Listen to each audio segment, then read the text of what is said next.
So while all this is going on, I was on the elliptical for 45 minutes this morning, flipping around ESPN, CNN, Fox, NBC. I was looking at everything because I can't look at these teleprompter readers too long without getting seriously nauseous. And all they were talking about was this. Ray Rice cut by Baltimore Ravens after video of elevator punch. And this was, you know, in my video box yesterday. I saw the story Sunday. I saw it Monday, and I just didn't cover it yesterday because the story itself is a diversion, is a distraction. But once it becomes a diversion and a distraction, then we can talk about it and still get some good out of it because we can hijack a diversion and show people what a diversion is and show people how mind control takes place. Ray Rice. Now, they're obviously drunk. They're at a casino. She charges up to him. He punches her. It's thuggish. He acts like he doesn't care when he drags her out. It looks terrible. But he's already been adjudicated. She said, leave us alone. That's their business. I've never hit a woman, ever. I have pushed them off of me when they do just what she did.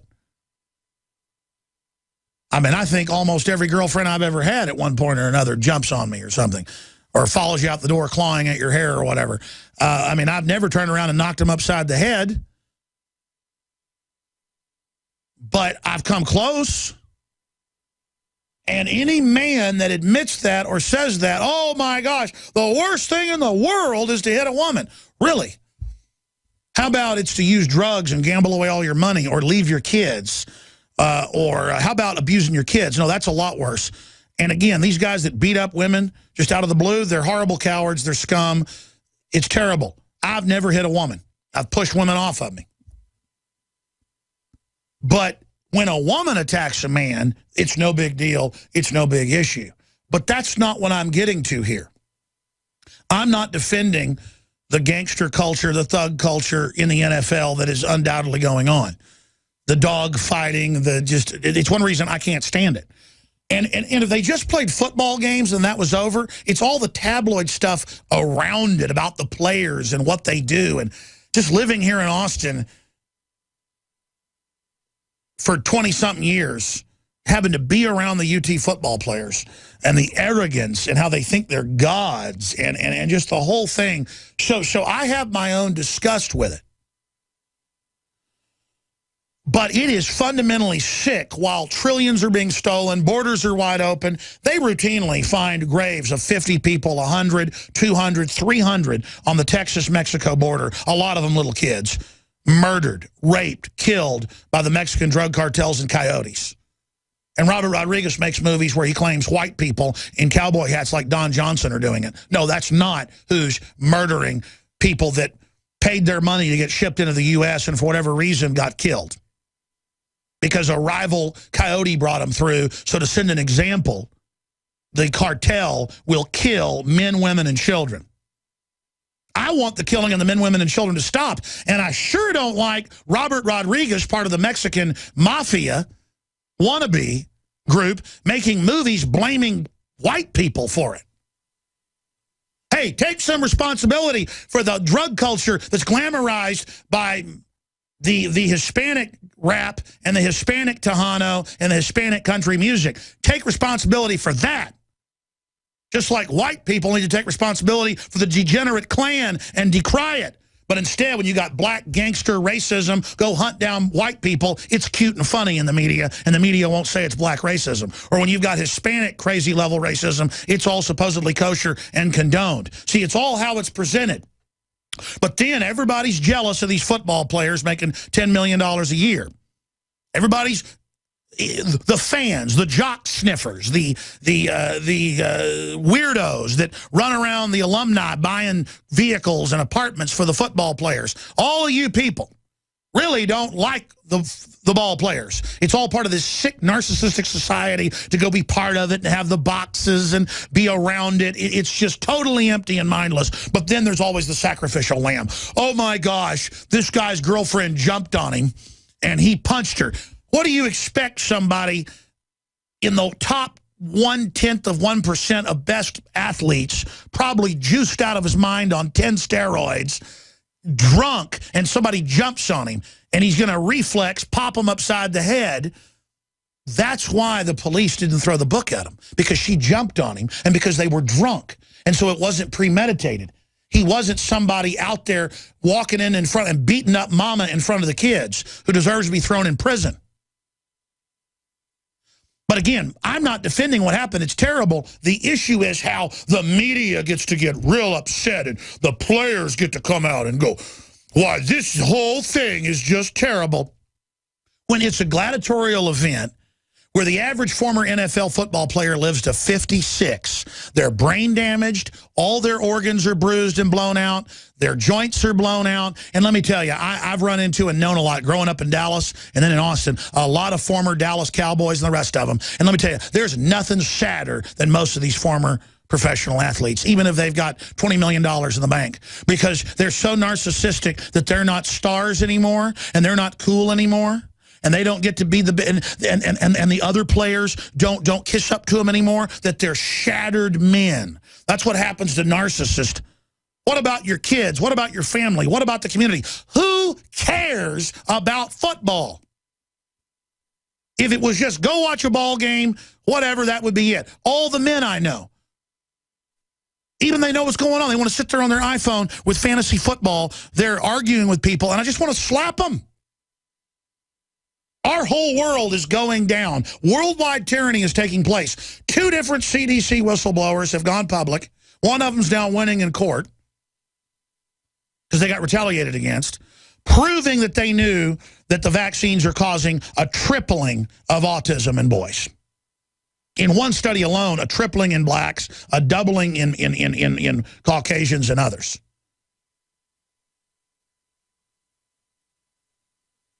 I mean, that's a big issue. The warehouses of kids that can never talk, never have a girlfriend, and have diapers on when they're 45 years old, that mama's having to change when she's 70.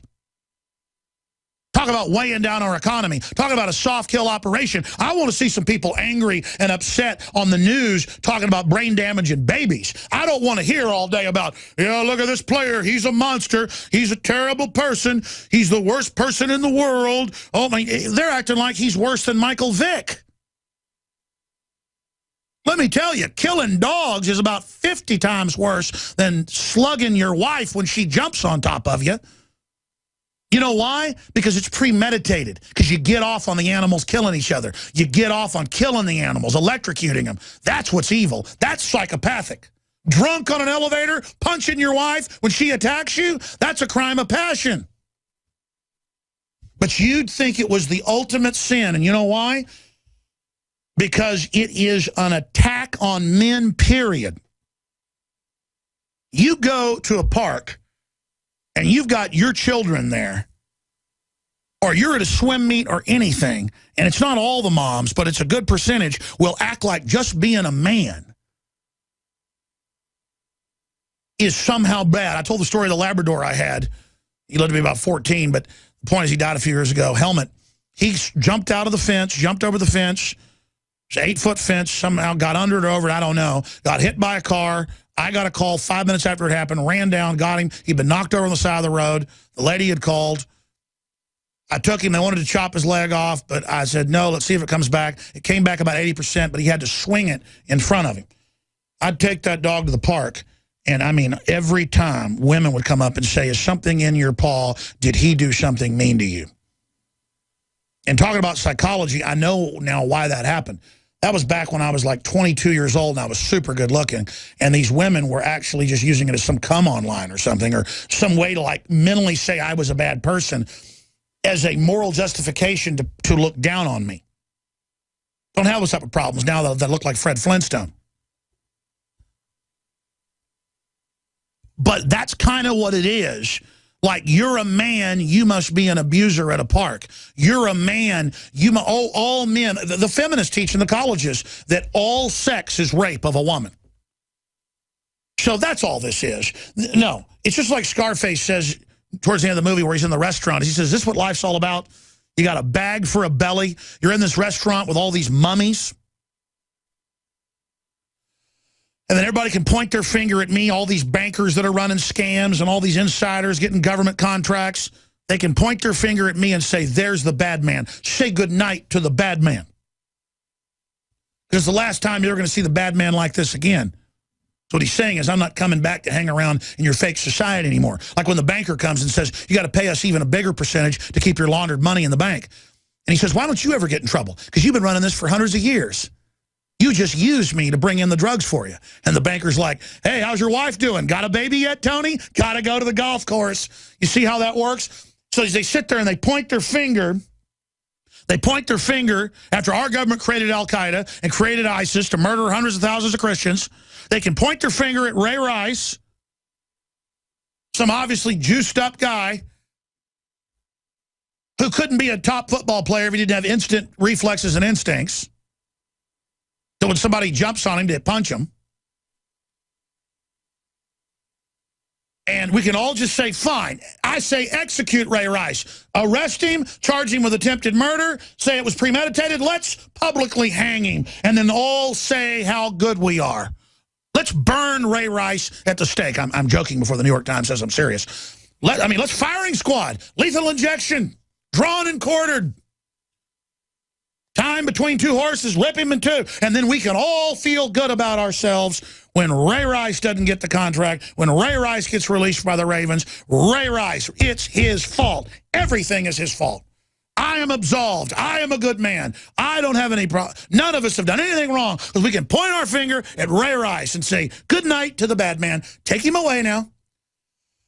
But when some woman jumps on a cop and he punches her and knocks her down, as a reflex, oh, that's okay. That lady jumped on the officer. Why, she's lucky he didn't shoot her. That lady mouthed off to the cops, so they tasered her. Good job, officers. It's a lot more violent to taser somebody than to punch them in the jaw, statistically. It'll kill you a lot of the time or give you permanent heart problems. A lot of people have to get pacemakers after they've been tasered. They get tasered in the chest. Because it screws up the electrochemical sensors, the electrochemical nerve bundles on the top of your heart. So what's Taser International's answer? Up the power. That'll fix it, killing people. And I'm not even on some crusade against the cops here. I'm just saying, he without sin cast the first stone. Premeditatedly fighting pit bulls and torturing them to death is psychopathic. Being drunk and punching your wife when she jumps on you is stupid, is brutish, is bad, but is not a reason to go to prison like they want him to for the rest of his life. That's all I'm saying. It's reality, folks. Report, China moves 12,000 troops to Russian border. Obama's ISIS war, profit for military contractors. We know who wins. New police compliance weapon blinds targets. France calls for military re-intervention in Libya after it's now a failed state. So they helped bring al-Qaeda in. France kind of honchoed that with NATO. And now they say they've got to go in and take it over because of al-Qaeda, who they armed. See how this works? BLS, unemployed more likely to go shopping on average day than look for a job. Scottish vote scares London. I'm going to break that down. Scottish independence. Proof that $15 minimum wage hurts those it claimed to help. That's some of the news up on Infowars.com. Coming up, James O'Keefe, investigative journalist, the guy that brought down Akron, joins us. He came across the southern border dressed as Osama bin Laden. We imitated it. Dressed as a jihadi ISIS right by El Paso and severed a head just to illustrate how ridiculously open it is while we get groped at the airport. Well, he's now snuck in a very popular area of the northern border dressed as a jihadi with big bags marked Ebola and Ryerson, and then walked up to the Rock and Roll Hall of Fame with it all. Came across on a rubber boat in front of everybody. I mean, how suspicious is that? If I was the Coast Guard or the cops and I saw that, I mean, let me tell you, I'm going to be zeroing in. The point is they can't ever completely control and fix the border. So don't claim you got to have random checkpoints and check babies' diapers and stuff. Anybody that claims they're going to take your rights to protect you is full of it. So dressed as an al-Qaeda person, he was then able to take the Ebola and the Ryerson in, the simulant, to attack the Rock and Roll Hall of Fame. There you go. So he's going to be joining us coming up. Project Veritas. We are InfoWars.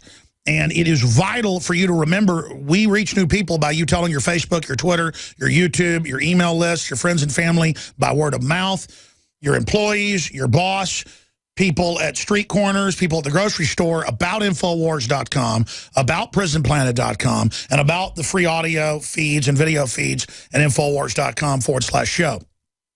Become a PrisonPlanet.tv member, 15 cents a day, $5.95 a month, less if you sign up for a year. 11 people can use the membership simultaneously. All the archives, the films in HD, the nightly news, and you're funding the very tip of the spear of the InfoWar and the next level of our fight. I want to thank you all that are members. I want to encourage those of you that aren't to become members, PrisonPlanet.tv.